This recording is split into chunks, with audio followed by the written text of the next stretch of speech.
Important SBA updates based on DOGE actions as of June 2025. DOGE is changing the process for SBA loans, and Kelly Loeffler, the new administrator, has announced new fees for the program. I'll cover the key details in this quick video. The changes could impact loan approvals and whether you decide to pursue an SBA loan in the future. This is especially important for entrepreneurs and small business owners seeking funding or already holding SBA loans. I'll try to keep this brief. We've been covering the SBA for many years and are proud to be a trusted source of information. Let's start with DOGE. They recently tweeted that, effective immediately, SBA.gov now requires applicants to provide their date of birth for all direct loan applications. They're also pausing direct loan processing for applicants under 18 or over 120 years old.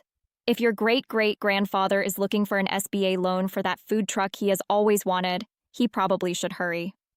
But here's the real story behind this seemingly silly change.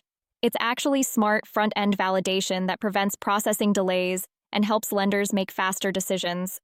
This is exactly the kind of efficiency improvement small businesses have been waiting for. The SBA agency is laying off about half of its staff, canceling over 24 federal contracts, and closing leases for around 22 offices, all part of a larger effort to cut costs and increase revenue. This aligns with the new administration's goal to reduce federal spending while increasing revenues. Kelly Loeffler just announced actions for better management of the core 7A lending program. The prior waiver of $460 million in lender fees undermined the program's integrity, leading to reduced underwriting standards and pushing the 7A program into negative cash flow for the first time in 13 years. This threatened the program's legally required zero subsidy status, which ensures it operates at no cost to taxpayers. Now, those lender fees are being reinstated to cover the program's costs. Here's what that means for you if you're pursuing a 7A loan. For loans up to $150K, a 2% fee on the guaranteed portion, with the lender keeping up to 25% and remitting at least 1.5% to the SBA. For loans between $150K and $700K, a 3% upfront fee. For loans from $700K up to $5 million, 3.5% of the guaranteed portion up to $1 million plus 3.75% for any portion above $1 million. These changes are intended to help restore the financial integrity of the SBA lending program and ensure it remains available for small businesses.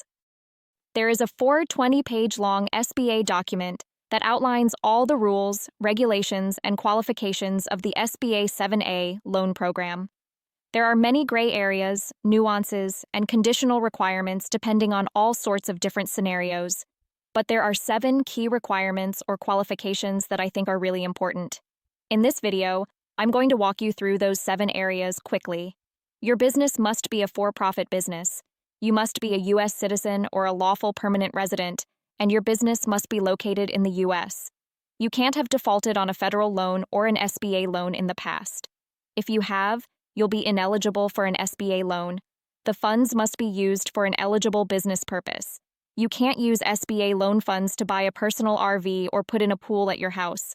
Believe me, it has been done. The money needs to be used for working capital, equipment, real estate, or debt refinancing that meets SBA criteria. All owners with 20% or more ownership must personally guarantee the loan. All owners with 20% or more ownership should be willing and ready to pledge the equity in their home as collateral. If your loan is short on collateral, you'll be required to pledge any home equity you have. If you don't have equity in your home, you're off the hook. Your credit score should be above 650. Ideally, your score would be in the 700s or even 800s. That'll make your life easier. But 650 is generally the cutoff. If you're below 650, you'll have a tough time getting approved for an SBA loan. Here's something crucial to remember. SBA loans typically take 2 to 3 months to process, and with these changes, that timeline might extend initially as systems adjust. If you need funding sooner, we need to discuss bridge financing options to get you through the approval process. In any event, you are in good hands with Business Funds Fast. We will help you sort through the trade-offs and help give you the facts so you can make the best decision for you. In any event, this is only a brief, high-level overview. Business Funds Fast has expert resources in every type of business loan. Call Marcy K, and we look forward to getting to work for you.